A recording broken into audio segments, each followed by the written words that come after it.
آپ نے سب سے پہلے اپنا تعارف کرایا، ابراہیم اور یعقوب علیہ السلام کے بارے میں بتایا، اور اس زمانے کے لوگ ابراہیم علیہ السلام کو مانتے تھے۔ ابراہیم علیہ السلام معروف تھے، جانے پہچانے تھے۔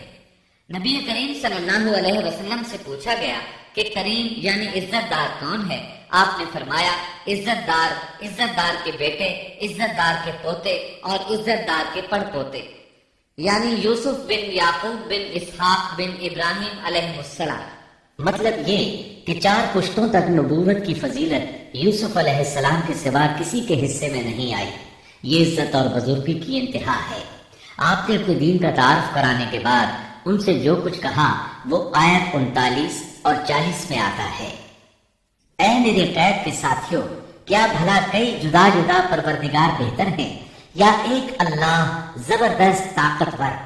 اس کے سوا تم جن کی پوجا پاٹ کر رہے ہو وہ سب نام ہی نام ہیں جو تم نے اور تمہارے باپ دادوں نے خود ہی گھڑ لیے ہیں۔ اللہ نے ان کی کوئی دلیل نازل نہیں فرمائی، فرما روائی صرف اللہ ہی کی ہے۔ اس کا فرمان ہے کہ تم سب سوائے اس کے کسی اور کی عبادت نہ کرو۔ یہی دین درست ہے، لیکن اکثر لوگ نہیں جانتے۔ پھر یوسف علیہ السلام نے انہیں خواب کی تعبیر بتائی۔ اس کا ذکر سورہ یوسف آیت 41 میں ہے۔ اے میرے قید خانے کے رفیقو، تم دونوں میں سے ایک تو اپنے بادشاہ کو شراب پلانے پر مقرر ہو جائے گا، لیکن دوسرا سولی دیا جائے گا اور پرندے اس کا سر نوچ نوچ کھائیں گے۔ تم دونوں جس کے بارے میں تحقیق کر رہے تھے اس کام کا فیصلہ کر دیا گیا۔ تعبیر سن کر وہ قیدی کہنے لگے ہم نے اس طرح خواب نہیں دیکھا۔ جس کے قتل کی تعبیر بتائی گئی تھی وہ تو خاص طور پر کہنے لگا میں نے یہ خواب نہیں دیکھا۔ اس پر یوسف علیہ السلام نے فرمایا یہ اللہ کا فیصلہ ہے، تبدیل نہیں ہو سکتا۔ پھر آپ نے دوسرے قیدی سے فرمایا اور جس کی نسبت یوسف کا گمان تھا کہ ان دونوں میں سے یہ چھوٹ جائے گا، اس سے کہا کہ اپنے بادشاہ سے میرا ذکر بھی کر دینا۔ پھر اسے شیطان نے اپنے بادشاہ سے ذکر کرنا بھلا دیا اور یوسف نے کئی سال قید خانے ہی میں کاٹے۔ پھر اسی طرح ہوا، ایک کو پھانسی پر چڑھا دیا گیا، دوسرا بادشاہ کو شراب پلانے پر مقرر ہوا، لیکن وہ یوسف علیہ السلام کا ذکر کرنا بھول گیا۔ اللہ تعالیٰ آیت 42 میں فرماتے ہیں شیطان نے اسے بھلا دیا۔ اس آیت کی تفسیر بعض مفسرین نے یہ کی ہے کہ شیطان نے یوسف علیہ السلام کو اپنے رب یعنی اللہ تعالیٰ کی یاد سے غافل کر دیا، اور انہوں نے ایک بندے سے چاہا کہ وہ اپنے رب یعنی شاہ مصر سے ان کا تذکرہ کر کے ان کی رہائی کی کوشش کرے۔ اس لیے اللہ تعالیٰ نے ان کو یہ سزا دی کہ وہ کئی سال تک جیل میں پڑے رہے۔ یہ تفسیر بالکل غلط ہے۔ درست یہ ہے کہ فَأَنْسَاهُ کی ضمیر اس شخص کی طرف لوٹتی ہے جس کے متعلق یوسف علیہ السلام کا گمان تھا کہ وہ رہائی پانے والا ہے، اور اس آیت کے معنی یہ ہیں کہ شیطان نے اس شخص کو اپنے آقا سے یوسف علیہ السلام کا ذکر کرنا بھلا دیا، جیسا کہ علامہ ابن کثیر اور دیگر مفسرین نے اسی طرح کہا ہے۔ انس رضی اللہ عنہ سے مروی یہ روایت کہ اللہ تعالیٰ نے یوسف علیہ السلام کی طرف وحی کی کہ اے یوسف، تجھے تیرے بھائیوں سے کس نے نجات دی؟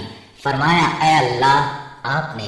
اللہ نے پھر پوچھا یوسف، تجھے کنویں سے کس نے نکالا؟ انہوں نے جواب دیا اللہ، آپ نے۔ اللہ تعالیٰ نے پھر پوچھا یوسف، تجھے عورتوں سے کس نے بچایا؟ کہا اللہ، آپ نے۔ اب اللہ نے فرمایا پھر اب اللہ کے سوا کسی اور سے نجات کیوں طلب کرتے ہو؟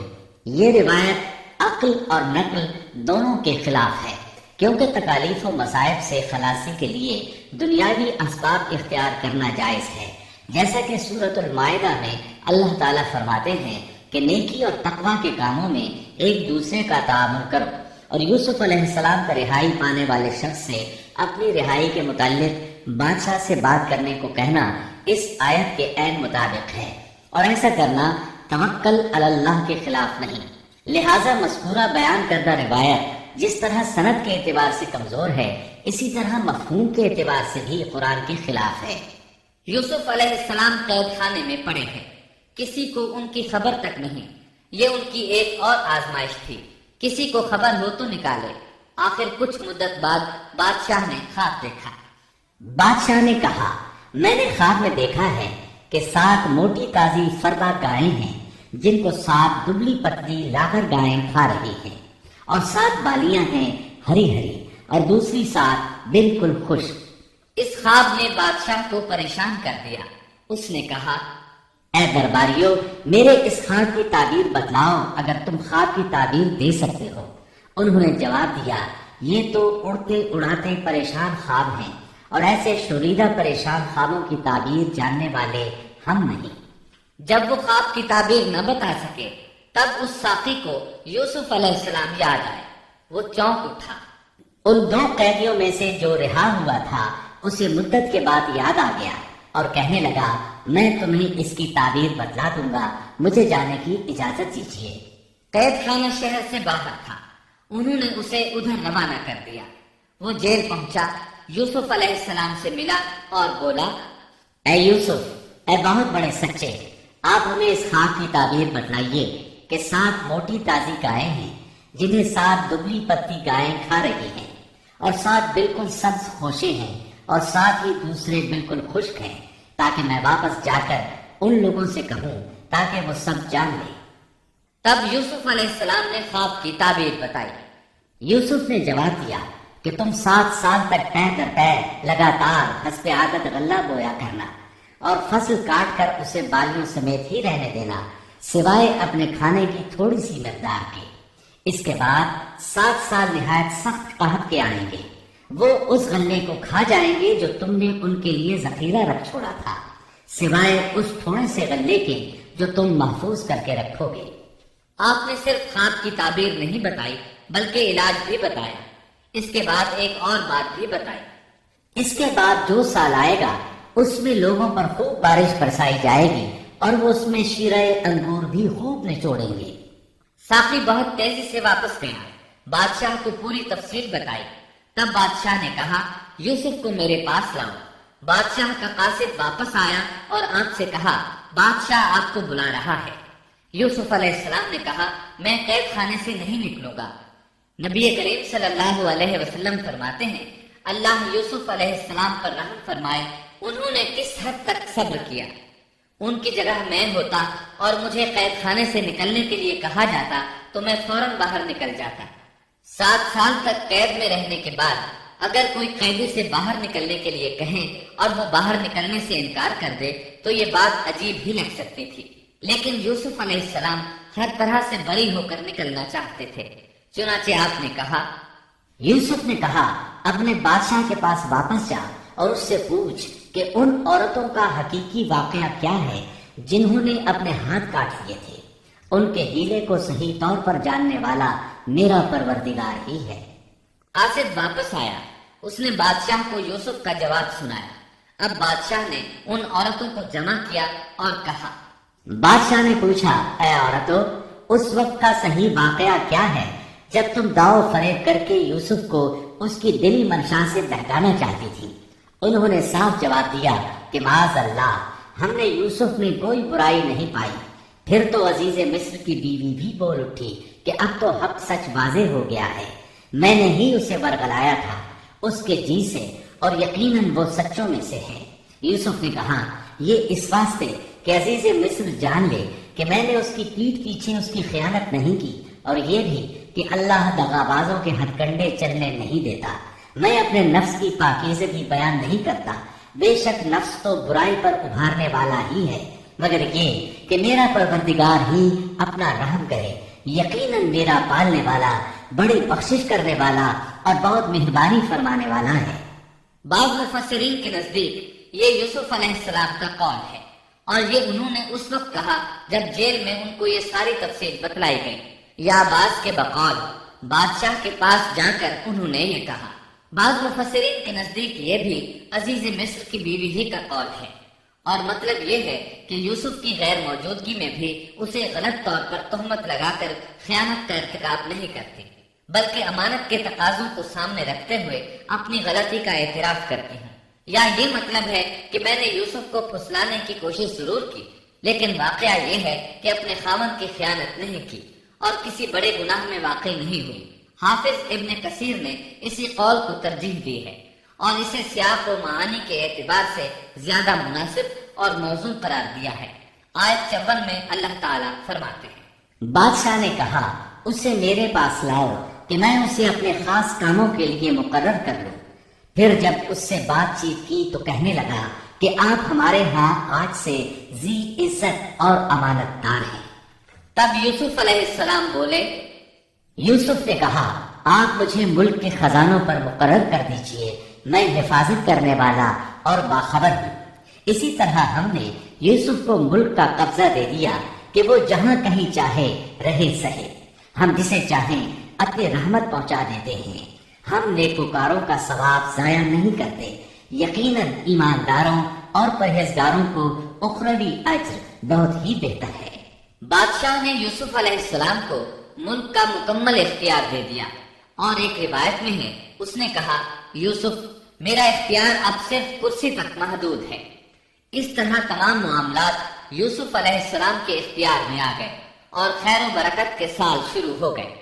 یوسف علیہ السلام نے ان سالوں سے خوب فائدہ اٹھایا، ہر طرف بھلائی ہی بھلائی ہو گئی، غلے کی فراوانی ہو گئی، جس طرح یوسف علیہ السلام چاہتے تھے اسی طرح خرچ کیا جاتا تھا۔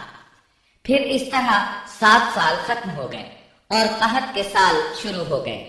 اس قحط نے نہ صرف مصر کو بلکہ فلسطین وغیرہ کے علاقوں کو بھی اپنی لپیٹ میں لے لیا۔ اب چونکہ مصر بہت زیادہ خوشحال تھا، یوسف علیہ السلام نے 7 سال تک غلے کو بچا بچا کر رکھا تھا، اس لیے لوگ مصر آنا شروع ہو گئے، فلسطین میں بھی غلہ ختم ہو گیا۔ یعقوب علیہ السلام اور ان کے بیٹوں تک بھی قحط کے اثرات پہنچ گئے، بلکہ ان کے علاقے میں قحط شدید ہو گیا۔ تلاش کے باوجود غلہ نہیں ملتا تھا، ملتا بھی تھا تو بہت مہنگا۔ فلسطین میں خبر پہنچی کہ مصر کا بادشاہ پرانی قیمت پر غلہ دے رہا ہے۔ یہ خبر اس لیے پہنچی کہ یوسف علیہ السلام پرانی قیمت پر غلہ فروخت کر رہے تھے۔ چنانچہ فلسطین سے غلہ خریدنے کے لیے قافلے مصر آنے لگے۔ یوسف علیہ السلام پرانی قیمت پر غلہ ضرور دیتے، لیکن ایک آدمی کو صرف اتنا دیتے جتنا ایک اونٹ اٹھا سکتا، اس سے زیادہ نہ دیتے، تاکہ تاجر لوگ مال سٹاک کر کے مہنگا نہ بیچیں۔ اس لیے جو غلہ خریدتا تھا اس کے لیے ضروری تھا کہ اپنے گھر والوں کو ساتھ لائے۔ یوسف علیہ السلام ہر ایک سے پوچھتے، تمہارے گھر کے کتنے افراد ہیں، انہیں ساتھ لے کر آؤ، اور اس طرح یوسف علیہ السلام کے بھائیوں نے بھی مصر جانے کا ارادہ کر لیا۔ قرآن مجید میں اس کا تذکرہ یوں آیا ہے، یوسف کے بھائی آئے اور یوسف کے پاس گئے تو اس نے انہیں پہچان لیا اور انہوں نے اسے نہ پہچانا۔ یوسف علیہ السلام نے گندم دینے سے پہلے پوچھا، تم کون ہو، کہاں سے آئے ہو، تم جاسوس لگتے ہو۔ وہ قسمیں کھانے لگے۔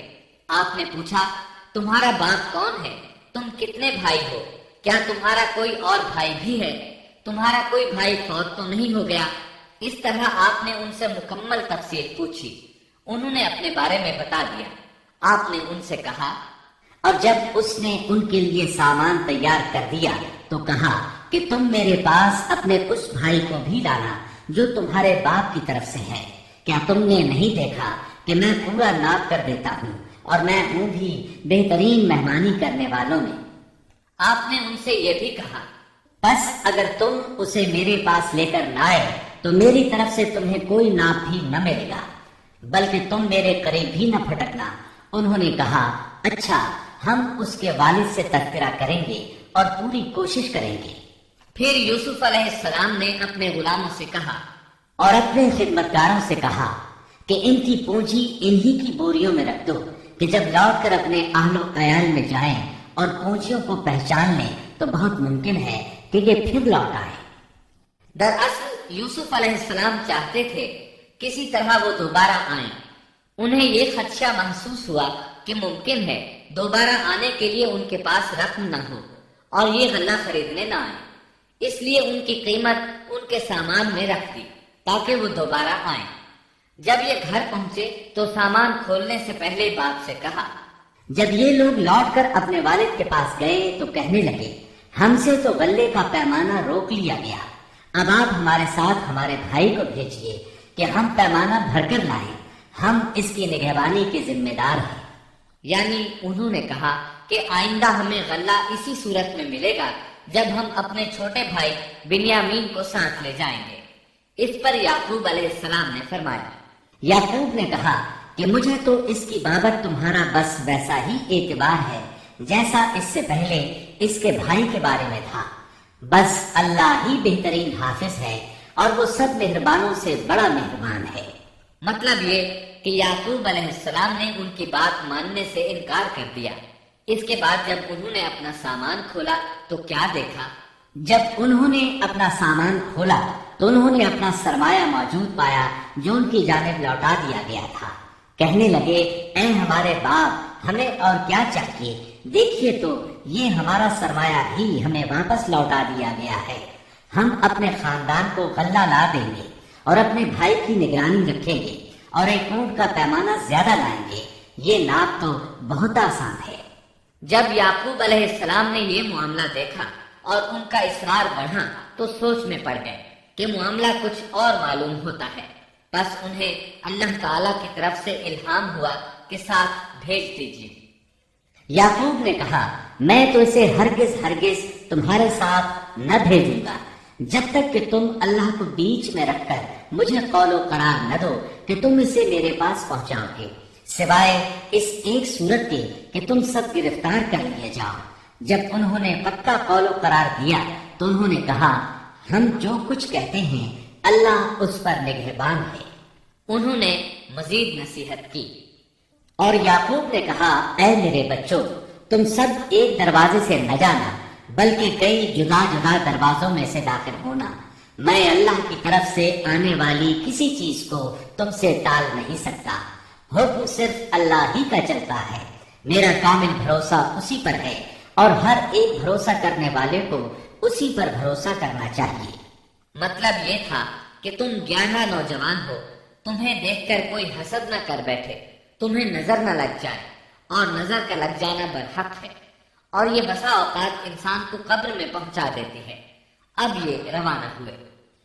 جب وہ انہی راستوں سے جن کا حکم ان کے والد نے انہیں دیا تھا گئے، کچھ نہ تھا کہ اللہ نے جو بات مقرر کر دی ہے وہ اس سے انہیں ذرا بھی بچا لے، مگر یعقوب کے دل میں ایک خیال پیدا ہوا جسے اس نے پورا کر لیا۔ بلا شبہ وہ ہمارے سکھلائے ہوئے علم کا عالم تھا، لیکن اکثر لوگ نہیں جانتے۔ مطلب یہ کہ انسان کی کوشش کے باوجود تقدیر اپنا کام دکھا جاتی ہے۔ عطا رحمت اللہ علیہ فرماتے ہیں کہ یعقوب علیہ السلام کے بارے میں یہ جو فرمایا کہ اس کے پاس ہمارا دیا ہوا علم تھا، اس کا مطلب یہ ہے کہ یعقوب علیہ السلام جو بھی بات کرتے تھے اس میں اللہ کا ذکر ہوتا اور غور و فکر کے بعد بات کرتے، پہلے اللہ کا نام لیتے، اور یہی ان کا علم تھا۔ یوسف علیہ السلام کے بھائی گئے اور دربار میں حاضر ہوئے۔ آپ نے معمول کے مطابق ان کی رہائش کا انتظام کیا، ہر دو کو ایک کمرہ دیا۔ اس طرح بنیامین اکیلے بچ گئے۔ یوسف علیہ السلام نے فرمایا، چلو اسے ادھر میرے پاس چھوڑ جاؤ۔ جب وہ چلے گئے تو یوسف علیہ السلام نے انہیں گلے سے لگا لیا۔ یہ سب جب یوسف کے پاس پہنچ گئے تو اس نے اپنے بھائی کو اپنے پاس جگہ دی اور کہا کہ میں تیرا بھائی یوسف ہوں، بس یہ جو کچھ کرتے رہے اس کا کچھ رنگ نہ کر۔ مطلب یہ کہ وہ بنیامین کو بھی ستاتے رہے۔ اس کے بعد یوسف علیہ السلام نے کیا کیا، اس کا ذکر سورہ یوسف آیت 70 تا 77 میں سنیے۔ پھر جب انہیں ان کا سامان اسباب ٹھیک ٹھاک کر کے دیا تو اپنے بھائی کے سامان میں پانی پینے کا پیالہ رکھ دیا۔ پھر ایک آواز دینے والے نے پکار کر کہا کہ اے قافلے والو، تم لوگ تو چور ہو۔ انہوں نے ان کی طرف منہ پھیر کر کہا کہ تمہاری کیا چیز کھوئی گئی ہے؟ جواب دیا کہ شاہی پیالہ گم ہے، جو اسے لے آئے اسے ایک اونٹ کے بوجھ کا غلہ ملے گا۔ اس وعدے کا میں ضامن ہوں۔ انہوں نے کہا، اللہ کی قسم، تم کو خوب علم ہے کہ ہم ملک میں فساد پھیلانے کے لیے نہیں آئے اور نہ ہم چور ہیں۔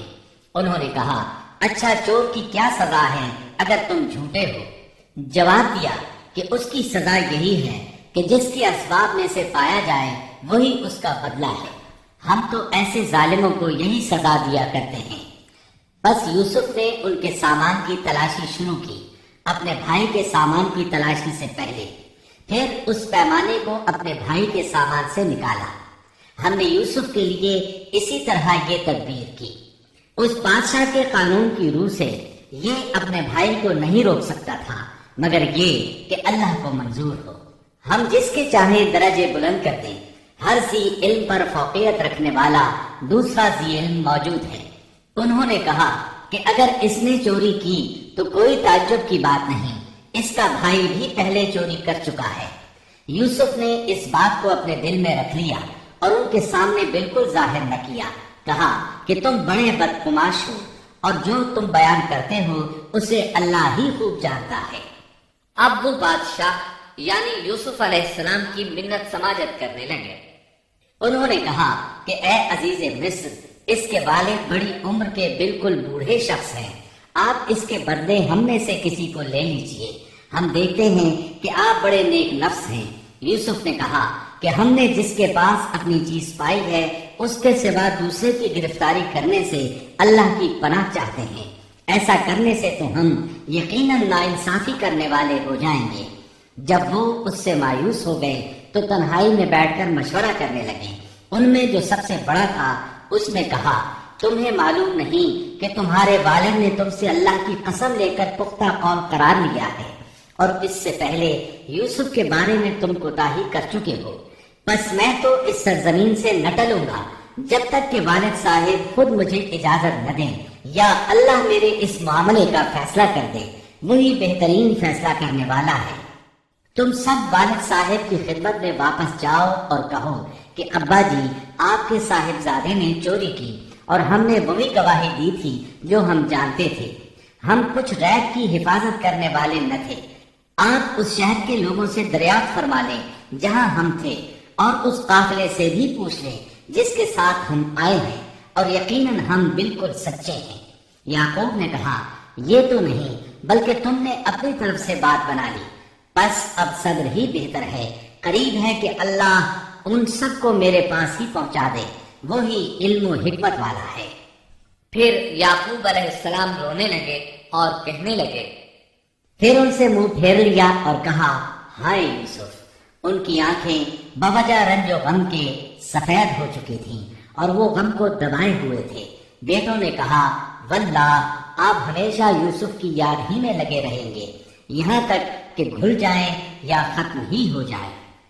اس پر یعقوب علیہ السلام نے کہا، انہوں نے کہا کہ میں تو اپنی پریشانیوں اور رنج کی فریاد اللہ ہی سے کر رہا ہوں، مجھے اللہ کی طرف سے وہ باتیں معلوم ہیں جو تم نہیں جانتے۔ میرے پیارے بچوں، تم جاؤ اور یوسف کی اور اس کے بھائی کی پوری طرح تلاش کرو اور اللہ کی رحمت سے نا امید نہ ہو، یقیناً رب کی رحمت سے نا امید وہی ہوتے ہیں جو کافر ہوتے ہیں۔ اب ان کے پاس غلہ خریدنے کے لیے سامان تجارت بہت کم تھا۔ وہ تھوڑا سا سامان لے کر پھر یوسف علیہ السلام کے پاس گئے۔ پھر جب یہ لوگ یوسف کے پاس پہنچے تو کہنے لگے کہ اے عزیز، ہم کو اور ہمارے خاندان کو دکھ پہنچا ہے، ہم حقیر پونجی لائے ہیں، بس آپ ہمیں پورے غلے کا ناپ دیجئے اور ہم پر خیرات کیجئے، اللہ خیرات کرنے والوں کو بدلہ دیتا ہے۔ اب برادران یوسف ان کے سامنے رسوائی کے درجے تک پہنچ گئے، چنانچہ یوسف علیہ السلام نے انہیں زیادہ پریشان کرنا مناسب نہ سمجھا اور اپنا مکمل تعارف کروا دیا۔ یوسف نے کہا، جانتے بھی ہو کہ تم نے یوسف اور اس کے بھائی کے ساتھ اپنی نادانی کی حالت میں کیا کیا؟ انہوں نے کہا، واقعی تو ہی یوسف ہے۔ جواب دیا کہ ہاں، میں یوسف ہوں اور یہ میرا بھائی ہے، اللہ نے ہم پر فضل و کرم کیا۔ بات یہ ہے کہ جو بھی پرہیزگاری اور صبر کرے تو اللہ کسی نیکوکار کا اجر ضائع نہیں کرتا۔ انہوں نے کہا، اللہ کی قسم، اللہ نے تجھے ہم پر برتری دی ہے اور یہ بھی بالکل سچ ہے کہ ہم خطا کار تھے۔ جواب دیا، آج تم پر کوئی ملامت نہیں ہے، اللہ تمہیں بخشے، وہ سب مہربانوں سے بڑا مہربان ہے۔ میرا یہ کرتا تم لے جاؤ اور اسے میرے والد کے منہ پر ڈال دو کہ وہ دیکھنے لگے اور اپنے خاندان کو میرے پاس لے آؤ۔ وہ قمیص لے کر یعقوب علیہ السلام کی طرف چل دیے۔ جو ہی مصر سے چلے، یعقوب علیہ السلام نے خوشبو محسوس کر لی۔ جب یہ قافلہ جدا ہوا تو ان کے والد نے کہا کہ مجھے تو یوسف کی خوشبو آ رہی ہے، اگر تم مجھے بے وقوف نہ کہو۔ وہ کہنے لگے کہ واللہ آپ اپنے اسی پرانے خط میں مبتلا ہیں۔ جب خوشخبری دینے والے نے پہنچ کر ان کے منہ پر وہ کرتا ڈالا، اسی وقت وہ پھر سے بینا ہو گئے۔ کہا کیا میں تم سے نہ کہا کرتا تھا کہ میں اللہ کی طرف سے وہ باتیں جانتا ہوں جو تم نہیں جانتے؟ انہوں نے کہا ابا جی آپ ہمارے لیے گناہوں کی بخشش طلب کیجئے، بے شک ہم قصوروار ہیں۔ کہا اچھا میں جلد ہی تمہارے لیے اپنے پروردگار سے بخشش مانگوں گا، وہ بہت بڑا بخشنے والا اور نہایت مہربانی کرنے والا ہے۔ پھر سارا خاندان یوسف علیہ السلام کے پاس آیا۔ جب یہ سارا گھرانہ یوسف کے پاس پہنچ گیا تو یوسف نے اپنے ماں باپ کو اپنے پاس جگہ دی اور کہا اللہ کو منظور ہے تو آپ سب امن و امان کے ساتھ مصر میں آؤ، اور اپنے تخت پر اپنے ماں باپ کو اونچا بٹھایا اور سب اس کے سامنے سجدے میں گر گئے۔ تب کہا کہ ابا جی یہ میرے پہلے کے خواب کی تعبیر ہے، میرے رب نے اسے سچا کر دکھایا، اس نے میرے ساتھ بڑا احسان کیا جبکہ مجھے جیل خانے سے نکالا اور آپ لوگوں کو صحرا سے لے آیا۔ اس اختلاف کے بعد جو شیطان نے مجھ میں اور میرے بھائیوں میں ڈال دیا تھا، میرا رب جو چاہے اس کے لیے بہترین تدبیر کرنے والا ہے اور وہ بہت علم و حکمت والا ہے۔ اے میرے پروردگار تو نے مجھے کچھ حکومت عطا فرمائی اور مجھے خواب کی تعبیر سکھلائی۔ اے آسمانوں اور زمین کے پیدا کرنے والے، تو ہی دنیا اور آخرت میں میرا ولی اور کارساز ہے۔ تو مجھے اسلام کی حالت میں فوت کر اور نیکوں میں ملا دے۔